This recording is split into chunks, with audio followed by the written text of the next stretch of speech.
Assalamualaikum warahmatullahi wabarakatuh. Perkenalkan, nama saya Mawahira dari kelas akuntansi C dengan NIM 90400 1222070. Di sini saya akan menjelaskan tentang sistem pengendalian manajemen. Yang pertama itu konsep-konsep pengendalian, di mana konsep-konsep pengendalian ini terdiri atas 3 bagian. Yang pertama itu ada sistem, di mana sistem ini adalah prosedur melaksanakan serangkaian aktivitas yang biasanya dilakukan secara berulang.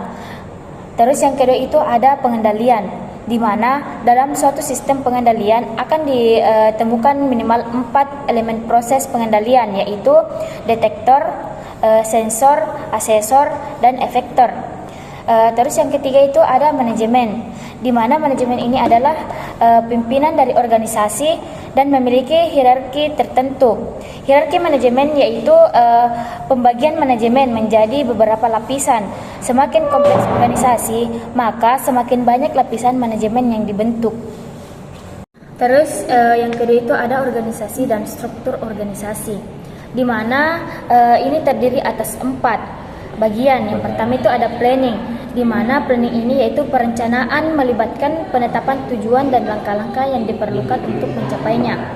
Terus yang kedua itu ada organisasi, di mana perorganisasian melibatkan pengaturan sumber daya manusia dan material untuk mencapai tujuan yang telah direncanakan. Terus yang ketiga itu ada actuating, di mana pelaksanaan adalah tahap di mana rencana yang telah dijalankan, pimpinan harus mengarahkan, memotivasi, dan memastikan bahwa tim bekerja sesuai dengan organisasi. Terus yang keempat itu ada controlling, di mana pengendaliannya itu proses untuk memantau kinerja dan membandingkannya dengan standar yang telah ditetapkan. Ketiga, fungsi-fungsi manajemen. Yang pertama itu ada fungsi perencanaan. Dalam manajemen, perencanaan adalah proses mendefinisikan tujuan organisasi, membuat strategi untuk mencapai tujuan itu, dan mengembangkan rencana aktivitas kerja organisasi. Perencanaan merupakan proses terpenting dari semua fungsi manajemen, karena tanpa perencanaan fungsi-fungsi lain perorganisasian, pengarahan, dan pengontrolan tak akan dapat berjalan. Terus yang kedua itu fungsi pengorganisasian. Fungsi perorganisasian yaitu proses yang menyangkut bagaimana strategi dan taktik yang telah dirumuskan dalam perencanaan didesain dalam sebuah struktur organisasi yang tepat dan tangguh.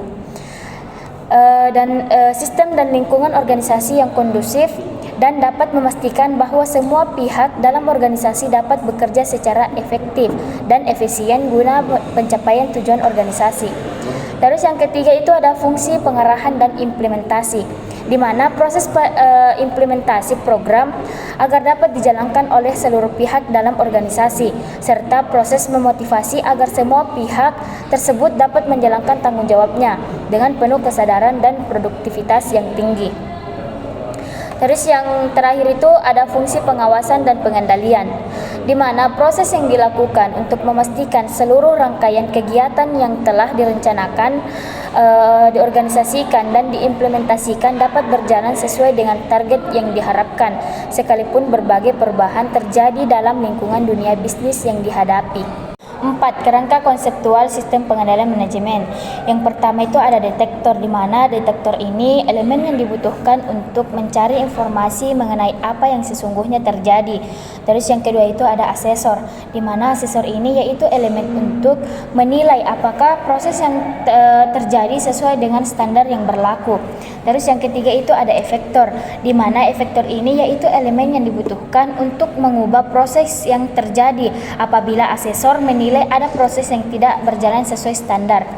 Terus yang terakhir itu ada jaringan komunikasi, di mana jaringan komunikasi yaitu elemen yang digunakan untuk menghubungkan informasi antara detektor dan asesor, dan antara asesor dan efektor.